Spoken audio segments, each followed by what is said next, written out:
بھی اولاد کے لیے ہاتھ اٹھائیں. ویسے تے بلے شاہ تو آسمانی اڑ دیا ہی پھڑ دیں, جہاں گھر بیٹھا انہوں پڑھیا ہی نہیں. حضور فرمانے لگے ماں باپ جب بھی اولاد کے لیے دعا فرمائیں اللہ ان کی دعا کو قبول کرتا ہے. آپ اپنا تعلق بنائیں, دعا کے ساتھ, عبادت کے ساتھ, مصلی کے ساتھ رشتہ بنائیں, استغفار پڑھیں. صلاح الدین ایوبی صلیبی جنگوں میں تھے, رات کو مسجد اقصی میں نماز پڑھی تو پریشان تھے. ایک بزرگ سے ملاقات ہوئی تو وہ کہنے لگے کہ آپ بڑے پریشان ہیں. کہنے لگے حضور پریشان اس لیے ہوں کہ پہلے ہی مسلمان کمزور ہے, اب میں نے سنا ہے دشمن کا ایک بحری بیڑا وہ جنگی سامان سے بھرا ہوا آ رہا ہے, تو اب ان کے پاس اور تلواریں اور نیزے آ جائیں گے, مسلمانوں کے پاس پہلے ہی وسائل کی کمی ہے, پریشان ہو کس طرح کر کے مقابلہ کریں گے. یہ بات کہتے ہی صلاح الدین ایوبی نے بزرگوں سے کہا حضور آپ بھی دعا کرنا, دعا کی بڑی طاقت ہے. میرے نبی پاک نے فرمایا دعا مومن کا ہتھیار ہے, دعا مومن کا. حضور نے فرمایا تقدیر کو سوائے دعا کے کوئی چیز نہیں بدل سکتی. دعا مومن کا ہتھیار ہے, یہ کافر کے پاس کوئی نہیں, یہ ہتھیار ہے مومن کا. اللہ کرے آپ کو سمجھ آئے. پھر سنیں کئی بار کہہ چکا ہوں یہ ہتھیار ہے. کافر کے مقابلے میں جو تیرے پاس سب سے بڑا ہتھیار ہے وہ دعا ہے. دعائیں کرانی چھوڑ دی, کرنی چھوڑ دی, لینی چھوڑ دی. حضرت سیدنا انس بن مالک رضی اللہ تعالیٰ عنہ فرمایا کرتے تھے میں نے وہ رنگ دیکھا ہے جب حضور دعا مانگتے تھے اور حضور کی مقدس آنکھوں میں آنسو بھی ساتھ ہی بہا کرتے تھے, میں نے وہ انداز دیکھا. تو صلاح الدین ایوبی بزرگ سے کہنے لگے آپ بھی دعا کیجیے, اور خود رونے لگے اور سر سجدے میں رکھ کے رونے لگے, اور عشاء سے لے کر فجر تک روئے, خوب روئے. صبح وہ بزرگ آئے تو صلاح الدین ایوبی کا خوبصورت اور ہنستا ہوا چہرہ دیکھا. کہنے لگے آپ بڑے خوش ہیں, رات تو میں نے بڑے روتے ہوئے دیکھا تھا. تو کہنے لگے حضور وہ جو بحری بیڑا آ رہا تھا نا وہ پانی میں ڈوب گیا ہے, اب وہ نہیں آ رہا, ابھی خبر آئی ہے تو میں بڑا خوش ہوں. بزرگ کہنے لگے اٹھ سینے سے لگ, اور سن ایک بات, وہ بحری بیڑا پانی میں نہیں ڈوبا, وہ تیرے آنسوؤں میں ڈوب گیا ہے. وہ جو تو رات رویا ہے نا رب کریم کی بارگاہ میں تو وہ ڈوب گیا ہے. بھائی اپنا مصلی کا, عبادت کا, وظائف کا, اللہ اللہ کا سلسلہ اس کو مضبوط کرے, اپنی دعاؤں کے تعلق کو مضبوط کرے. دعائیں بڑے انقلاب برپا کر دیتی ہیں. ہم تھوڑے تھوڑے نا جب سے خشک ہوئے ہیں نا, خشک, اور میری تو جماعت ہی صوفیاء کی جماعت تھی.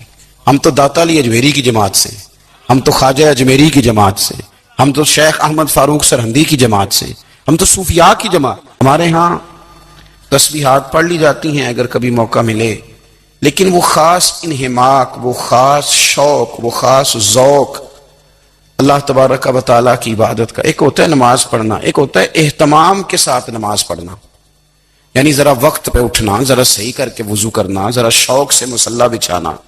ایک ہوتا ہے تسبیح پڑھ لینا, اور ایک ہوتا ہے ذرا تھوڑا سا نا شوق کے ساتھ اللہ کو یاد کرنا.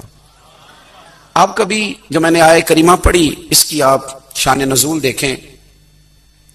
نبی کریم صلی اللہ تعالی علیہ وسلم کے نا کچھ صحابہ اللہ کی محبت کے شوق میں حضور کی بارگاہ میں حاضر ہوئے, اور انہوں نے آ کے عرض پتہ کیا کیا, عرض کرنے لگے یا رسول اللہ صلی اللہ تعالی علیہ وسلم سالوں بیت گئے ہیں سجدے کرتے ہوئے, حضور سالوں بیت گئے ہیں تسبیح پڑھتے ہوئے, سالوں بیت گئے کہتے ہوئے کہ سبحان اللہ وہ پاک ہے, ہمیں سالوں بیت گئے یہ کہتے ہوئے کہ اللہ اکبر وہی سب سے بڑا ہے, سالوں بیت گئے کہتے ہوئے کہ الحمدللہ ساری تعریفیں اللہ کے لیے, سالوں بیت گئے اس کی تسبیح کرتے, تحلیل کرتے, تکبیر کہتے. حضور اب نہ ہمارا اپنے رب سے ملنے کو جی چاہتا ہے, کبھی یہ حقیقت منتظر نظر آ نہ لباس مجاز میں, لاکھوں سجدے تڑپ رہے ہیں میری جبین نیاز میں. اور اقبال کہنے لگے کہ تیرے عشق کی انتہا چاہتا ہوں, تو میری سادگی دیکھ کیا چاہتا ہوں, میرا ذرا سا تو دل ہے مگر شوق اتنا, میں وہی لن ترانی سنا چاہتا ہوں. میرا بھی دل کرتا ہے کہ اللہ میں تجھے کہوں میں تجھے دیکھنا چاہتا ہوں جس طرح حضرت موسیٰ کلیم علیہ السلام نے کہا تھا, اور تو مجھے کہے کہ لن ترانی تو نہیں دیکھ سکتا, ذرا سا تو دل ہے مگر شوق اتنا, میں بھی وہی لن ترانی سنا چاہتا ہوں. پھر کہنے لگے بھری بزم میں راز کی بات کہہ دی, بڑا بے ادب ہوں سزا چاہتا ہوں. دیکھو سب لوگوں کے بیچ ہی میں نے یہ کہہ دیا. میرے عزیز صحابہ نا شوق میں، کتنے سارے لوگ ہیں آپ، کتنی ماشاءاللہ بڑی تعداد میں آپ آئے. ہم بھی کبھی اس شوق میں گئے ہیں کہ ہمارے رب کو دیکھنے کو دل چاہتا ہے، ہمارا جی چاہے وہ کبھی ہمیں ملے، ہم کبھی اس کی زیارت کریں، اس کی بارگاہ کرم میں ہم حاضر ہوں. صحابہ نے عرض کیا یا رسول اللہ صلی اللہ تعالی وسلم ہمارا رب کہاں ہے؟ ہمارا نا اپنے رب کو دیکھنے کو جی چاہتا ہے. جب صحابہ نے یہ عرض کیا تو اللہ نے قرآن مجید نازل کیا، فرمایا وَإِذَا سَأَلَكَ عِبَادِي عَنِّي فَإِنِّي قَرِيبٌ. محبوب جب میرے بندے آپ کی بارگاہ میں آ کے میرے بارے میں پوچھے نا تو ان سے کہہ دینا میں ان کے قریب ہی ہوں، قریب ہی ہوں. دلیل کیا ہے؟ بھائی اذا دان، یہ جب بھی مجھ سے دعا مانگیں گے میں ان کی دعاؤں کو قبول فرماؤں گا. میں ان کے قریب ہوں، میں ان کے قریب ہوں. یہ جب بھی دعا مانگیں گے نا میں قبول کروں گا، میں ان کے قریب ہوں. اللہ تبارک و تعالیٰ کے بندے اللہ سے محبت کرتے، رب کی بارگاہ میں جھکتے، اس کو اپنے دکھ سناتے، اس کے پیارے محبوب صلی اللہ تعالی علیہ وسلم کا وسیلہ لے کے اس کے حضور حاضر ہو جاتے، پیشانیاں سجدوں سے روشن ہوتی. ہم نا ہر چیز کے لیے وقت نکالتے ہیں، ہر چیز کے لیے، لیکن عبادت کے لیے وقت نہیں نکالتے. ہر شے آباد ہے، ہر شے. ہماری فیس بک بھی آباد ہے، واٹس ایپ بھی آباد ہے، ہمارے ٹویٹر بھی آباد ہیں، ہماری ہر چیز آباد ہے. سب سے کم آباد ہمارا مصلی رہ گیا ہے، سب سے کم. وہ لوگ اب ڈھونڈنے سے ملتے ہیں جن کی بغل میں مصلی ہوتا تھا. میرے بھائی آپ کتنا کو دنیا کے پیچھے بھاگو گے تھکا دے گی، کتنا دولت کے پیچھے بھاگو گے تھکا دے گی. آپ جب اپنی زندگی میں جمع تفریق کرو گے نا تو مرتے وقت احساس ہوگا کہ سارا کچھ تو لوگوں کے لیے کیا، اپنے لیے تو کر ہی کچھ نہیں سکے. اور ہم عبادت کے معاملے میں بہانے بازی بھی کرتے ہیں. ہم کہتے ہیں اوہو رزق کمانا بھی تو عبادت ہی ہے نا، تو میں حلال روزی کے لیے جا رہا ہوں، یہ بھی تو عبادت ہے نا. میری طرح کے لوگ کہہ دیتے ہیں کہ میں سویرے اٹھ کے مدرسے میں کچھ اسباق دیکھتا ہوں تو یہ بھی تو عبادت ہے. میں بیان کرنے کے لیے مطالعہ کرتا ہوں تو یہ بھی تو عبادت ہے نا. اتنے لمبے سفر کر کے ملک میں دنیا میں گھومتا ہوں تو یہ بھی تو میں عبادت ہی کر رہا ہوں. اب اسپیشل نفلوں کے لیے وقت کس طرح نکلے، اسپیشل کر کے تسبیح میں کیسے چلاؤں، میں سارا کچھ ہم بہانے بنا لیتے ہیں نا. میرا سوال یہ ہے کہ یہ ساری باتیں صحابہ کو، نبی کریم کو، دیگر لوگوں کو بھی تو پتہ تھی نا. لیکن آپ غور تو کریں، 23 سال حضور کو وقت ملا، مختصر وقت ظاہراً تبلیغ کرنے کے لیے. پوری دنیا میں دین بھی پھیلانا ہے. گھر میں 11 ازواج ہے، 4 بیٹیاں ہیں، ان کی اولادیں، سارے کام کاج بھی دیکھنے ہیں. لیکن سیدہ طیبہ طاہرہ حضرت عائشہ صدیقہ رضی اللہ تعالیٰ عنہ فرماتی ہیں سارا دن تبلیغ کرتے، ہر غلام کے دکھ سنتے، گھر میں آتے تو اپنے گھر والوں کا خیال کرتے، کام میں ہمارا ہاتھ بٹاتے. قربان جاؤں، کہتی ہیں زمانہ سارا سو جاتا لیکن آمنہ کے لال مصلی بچھا لیتے. دنیا سو گئی، ساری سب سو گئے. جو خدام تھے، وہ جو غلام تھے، وہ سو گئے. صحیح مسلم نے لفظ ملیں گے، سیدہ پاک فرماتی ہیں او میرے نبی کے غلاموں، میں نے یہ رنگ بھی دیکھا ہے کہ حضور نے اتنا کھڑے رہے، اتنا قیام کیا، اتنا قیام کیا کہ مقدس پیروں میں ورم آ گئے، سوج گئے پیر. اتنے بڑے دل پہ ہاتھ رکھ کے نہیں بتا سکتا کہ میرے کبھی نماز میں پیر سوج گئے، کوئی نہیں بتا سکتا. بچوں کی روٹی کماتے تھک گئے، بات الگ ہے. ہم سیر کرنے گئے تو تھک گئے، بات الگ ہے. لیکن عبادت میں یہ بھی تو مسلم شریف ہے نا، یہ بھی تو دین ہے نا، یہ بھی تو حضور کی سنت ہے، یہ بھی تو وہ چیز ہے جو کریم کی آنکھوں کی ٹھنڈک ہے. سیدہ فرماتی ہیں پیروں میں ورم آ گئے اور ساری رات ہی حضور نے نماز پڑھی اور ایک ہی آیت بار بار دہرائی. مسجد نبوی میں بلال حبشی نے فجر کی اذان دے دی اور حضور ابھی مصلی پہ تھے. کریم فارغ ہوئے. میں نے عرض کی یا رسول اللہ صلی اللہ علیہ وسلم، آپ کے تو صدقے اللہ اگلے پچھلوں کے گناہ معاف کرے گا، تو آپ اتنی آہوزاری کیوں فرماتے ہیں؟ آپ تو شفیع ہیں، آپ تو انبیاء کے امام ہیں. تو حضور نے فرمایا عائشہ تم نے گنوایا ہے نا میرے اللہ کی مجھ پر کتنی رحمت ہے. افلا اکونا عبدا شکورا، فرمایا اگر اس نے اتنی نعمتیں دی ہیں تو کیا میں اس کا شکر گزار بندہ نہ بنوں؟ میں شکر گزار بندہ نہ بنوں اس کا؟ پھر اگر اتنی نعمتیں اس نے دی ہیں، مجھے اتنا نوازا ہے، تو پھر میں اس کے سامنے سجدے نہ کروں؟ او میرے بھائی، بڑے قابل فخر لوگ ہیں ہم کہ ہم نبی پاک کے غلام ہیں۔ بھائیو، جب انسان کا رشتہ اپنے مالک کے ساتھ ہوتا ہے، پھر تو غم بھی کچھ نہیں کہتے، پریشانیاں بھی کچھ نہیں کہتی، پھر تو زندگی صبر والی، پھر تو زندگی توکل والی، پھر تو زندگی بھروسے والی، پھر انسان اپنے آپ کو رسوا نہیں کرتا، دنیا داروں سے امیدیں اس کی ختم ہو جاتی، امیدیں اللہ رسول سے لگا لیتا ہے، مضبوط ہو جاتا ہے، مضبوط، طاقتور ہو جاتا ہے، خوددار ہو جاتا ہے، باوقار باعزت ہو جاتا ہے۔ حضرت بہلول دانا رحمت اللہ علیہ بیٹھے تھے تو ہارون رشید حج کر کے آ رہا تھا، تو رستے میں حضرت شیخ سے ملاقات ہو گئی، تو السلام علیکم کے بعد کہنے لگا حضور کوئی حکم ہو تو بتائیے گا۔ تو حضرت بہلول دانا فرمانے لگے تیرا رب کون ہے؟ اس نے کہا اللہ۔ تو فرمایا میرا کون ہے؟ کہا اللہ۔ فرمانے لگے تو بڑا ہی بیوقوف ہے، کیا تو یہ سمجھتا ہے کہ رب ہارون رشید کو تو دے گا اور بہلول دانا کو بھول جائے گا؟ تیرا بھی وہی رب ہے، میرا بھی وہی رب ہے، اس نے اگر تجھے دے کے آزمایا ہے تو ہو سکتا ہے مجھے نہ دے کے آزما رہا ہو، جب اس کی حکمت کے تقاضے ہوں گے تو عطا کرے گا اور دے گا، تو جا اپنا کام کر۔ بھائی اپنی روحانی زندگی، اپنی عبادات، اپنے وظائف، اپنے روزمرہ کے معاملات، اپنی دعائیں، اپنا استغفار، دیکھو کوئی مشکل کام تو نہیں، 2 رکوع ہیں سورہ واقعہ کی اگر رات کو پڑھ لی جائے تو۔ میں کس طرح یہ بات بیان کروں کہ تعویذ بانٹنا آسان ہے اور وظیفہ بتانا مشکل ہے؟ سارا دن تعویذ بانٹیں تو لوگ لینے کو تیار ہیں، اور اگر آپ وظیفہ بتائیں تو کہتے ہیں تو مشکل کام ہے۔ او خدا کے بندے، اگر آپ کا تعلق قرآن پاک کے ساتھ مضبوط ہو، قرآن پاک کے ساتھ اگر آپ کا رشتہ ہو، لوگ سفارشیں ڈھونڈتے ہیں نا دنیا میں، کوئی تعلق مل جائے تو میرا کام ہو جائے، دنیا میں اتنا مشکل معاملہ ہے، آخرت میں مجھے بتائیے گا کتنا مشکل معاملہ ہوگا۔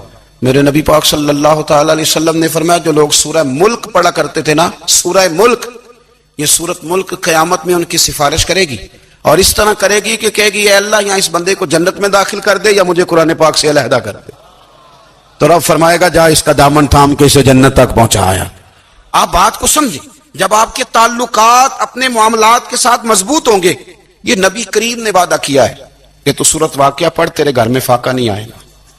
حضرت عبداللہ ابن مسعود رضی اللہ تعالیٰ عنہ بیمار تھے تو حضرت عثمان غنی رضی اللہ تعالیٰ عنہ تیمارداری کے لیے تشریف لے گئے اور جا کر کے کہا کہ آپ بڑے بیمار ہیں، آپ کی بیٹیاں زیادہ ہیں، میں چاہتا ہوں کہ خزانے میں سے کچھ مدد کروں۔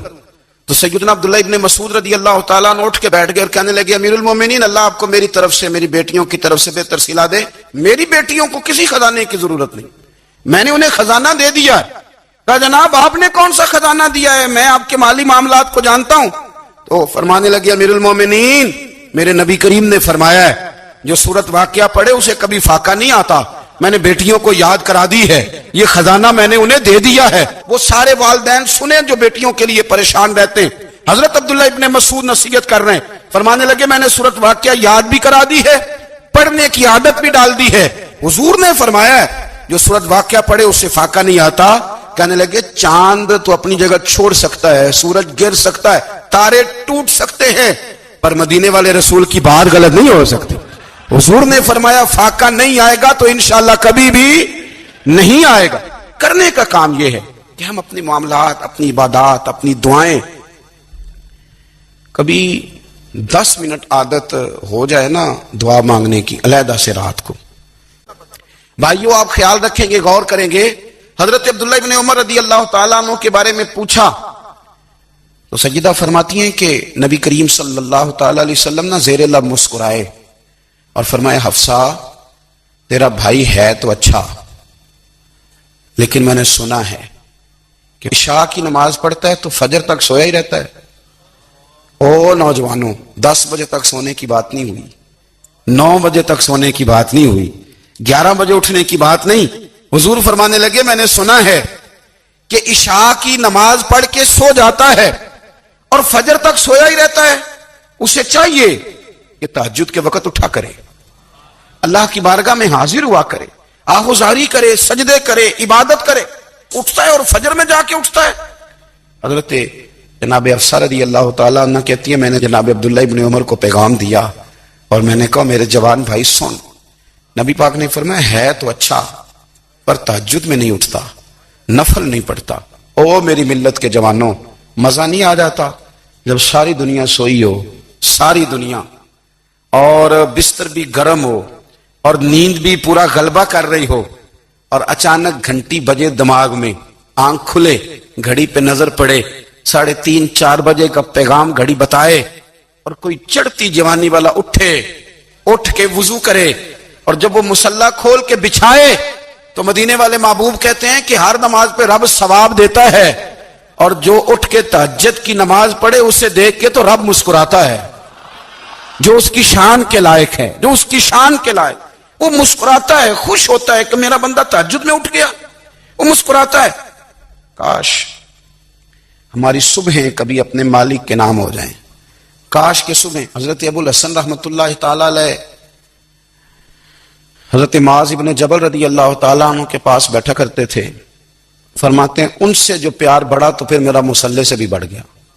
تابعی ہیں، فرماتے ہیں صحابی رسول سے محبت ہوئی تو ذکر سے بھی ہو گئی، پھر درود شریف سے بھی ہو گئی، محبت ان سے بڑھی تو پھر اللہ نے مسجد کا پیار بھی بڑھا دیا۔ آپ فرماتے ہیں کہ میری ہر وقت طبیعت چاہتی تھی کہ بس اللہ اللہ کروں، بس اللہ اللہ کروں، بس نہ میں ذرا تھوڑی جان چھڑاؤں لوگوں سے، 10 منٹ ملے تو میں کچھ 4 نفل پڑھ لوں، میں تھوڑا سا نہ بچوں لوگوں سے، اور مجھے تسبیح ملے تو میں نہ کچھ 400-500 دفعہ استغفار پڑھوں، سبحان اللہ، الحمدللہ، اللہ اکبر، لا حول ولا قوت الا باللہ، میں نہ تسبیحات پڑھوں۔ فرماتے ہیں کہ بچے تھے گھر میں 6-7، غربت تھی، کام ملتا کوئی نہیں تھا، اور میں کام چور نہیں تھا، کام ڈھونڈتا تھا، پر اللہ کی قدرت کے کام نہیں ملتا تھا۔ فرماتے ہیں کہ میں نے ایک دن اپنی اہلیہ سے کہا کہ آج میں پھر جاتا ہوں کام ڈھونڈنے، تو میری بیوی بڑی فرما بردار تھی، پر اس دن نہ غربت کے ہاتھوں تنگ آ کے کہنے لگی آج نہ کوئی تو چیز لے کے آیا، تو مجھ سے بچوں کی بھوک نہیں دیکھی جاتی، یہ سب روگاں دا روگ محمد جس دا نام غریبی، کنڈ بلا کے لنگ جاندے نہیں دوست یار قریبی، آج نہ کچھ لے کے آیا تو میں بچے لے کے چلی جاؤں گی۔ شیخ فرماتے ہیں کہ میں بڑا پریشان گھر سے نکلا، پر میں نے صبح سے لے کے زور تک کام ڈھونڈا، کام ملا کوئی نہیں، تو میرے دل میں خیال آیا چلو کام نہیں ملتا تو اللہ اللہ تو کرے نا، چلو بندوں کی مزدوری نہیں ملتی تو رب کریم کی عبادت ہی کرتے ہیں۔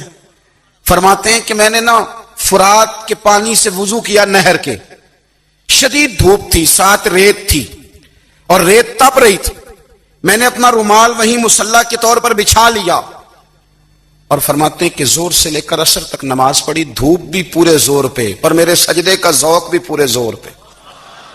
فرماتے ہیں سورج بھی چمک رہا ہے اور رب کی عبادت کا ذوق بھی پورے زور پہ، میں سجدہ کروں تو پھر میرا اٹھانے کو جی نہ چاہے۔ میرے استاد لکھا کرتے تھے، یہ ان کا شعر ہے، وہ کہا کرتے تھے مجھے سوز دے، مجھے ساز دے، اور مجھے نیم شب کا نیاز دے، دم سجدہ خود کو میں توڑ دوں، مجھے ایسا ذوق نماز دے، اور میں تیری بہار کا پھول ہوں، میں کھلا بھی ہوں تو تیرے لیے، مجھے میری شاخ سے توڑ لے، مجھے اپنی زلف کا ناز دے۔ بھائی فرماتے ہیں کہ عصر تک میں نے نفل پڑھے، دل ڈھلنے لگا، عصر کی نماز پڑھی اور میں وہاں سے چلا۔ اب میں جب نکلنے لگا تو دل میں خیال آیا کہ چھوٹی چھوٹی دیواریں ہیں گھر کی، بغیر کچھ لیے جاؤں گا تو بیوی دور سے دیکھے گی تو شور کرے گی کہ پھر خالی ہاتھ آ گیا ہے۔ کہتے میں نے اپنی اسی رومال میں جس پہ میں نے نماز پڑھی تھی نا، رومال میں کیا کہتے پنجابی جو صافہ کہتے ہیں، اسی میں نا میں نے کچھ ریت بھر لی کہ وہ دور سے دیکھے گی تو سمجھے گی کچھ لے کے آیا ہے، چلو جا کے اسے بتا دوں گا کہ آج پھر مزدوری نہیں ملی۔ کہتے ہیں وہ ریت لے کر جب میں گھر میں گیا تو پہلے بیوی دروازے پہ کھڑی ہوتی تھی، پوچھتی تھی خالی ہاتھ آ گئے ہو؟ آج میں نے دیکھا تو ہے ہی کوئی نہیں۔ فرماتے میں اندر داخل ہوا، سلام لیے، کونے میں میں نے وہ رومال رکھ دیا اور میں نے آواز دی کہ بھلی مانس کہاں ہو؟ تو وہ کہنے لگی آپ منہ ہاتھ دھو لیں، میں روٹی لے کے آئی۔ میں نے کہا روٹی کہاں سے آ گئی؟ یہاں تو کئی دنوں کے فاقے ہیں، تو کئی دنوں کی غربت ہے، یہاں تو اس گھر میں تو فقیری ہے۔ فرماتے ہیں کہ وہ روٹی لے کے آئی اور اس وقت کی جو موجودہ نعمتیں تھیں، سمجھ لیں سلاد، اچار، ہر چیز ساتھ لائی۔ میں نے کہا کہ بچے کہاں گئے؟ کہنے لگی وہ کھانا کھا کے کھیلنے گئے، آپ کھانا کھا لیں آ جاتے۔ کھانا اس نے چن دیا۔ میں نے حیرت انگیز لہجے میں ساری نعمتیں اپنے دسترخوان پہ دیکھ کر کے بیوی سے پوچھا یہ کہاں سے آیا کھانا؟ بچوں کو تو نے کہاں سے کھانا کھلایا؟ یہ سارا کچھ کیسا ہے؟ کہنے لگی پتہ نہیں آج آپ کس کریم کی مزدوری کرنے چلے گئے تھے، پتہ نہیں کس کریم کی میرے گھر میں تو اتنی نعمتیں آئی ہیں کہ مجھ سے سنبھالی نہیں جا رہی، اتنا اناج ہے، اتنا گندم ہے، کس کریم کے دروازے آج چلے گئے تھے؟ یہ کہتے کہتے وہ اٹھی اور اٹھ کر کے کہنے لگی پہلے بڑا کچھ آیا تھا، اب کیا لے آئے ہو؟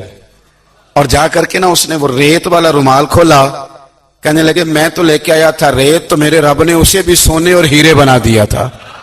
جب آپ کی توجہ اللہ کی جانب، میرے نبی پاک صلی اللہ تعالی علیہ وسلم نے فرمایا ہر چیز اپنے رب سے مانگ، ہر چیز مانگ، ہر چیز مانگ۔ یا رسول اللہ کیا کچھ؟ میرے محبوب نے فرمایا تیرے گھر میں نمک بھی ختم ہو جائے تو وہ بھی اپنے رب سے مانگا کر، تو مانگنا وہ تجھے دے گا، تو اس کی بارگاہ میں کشکول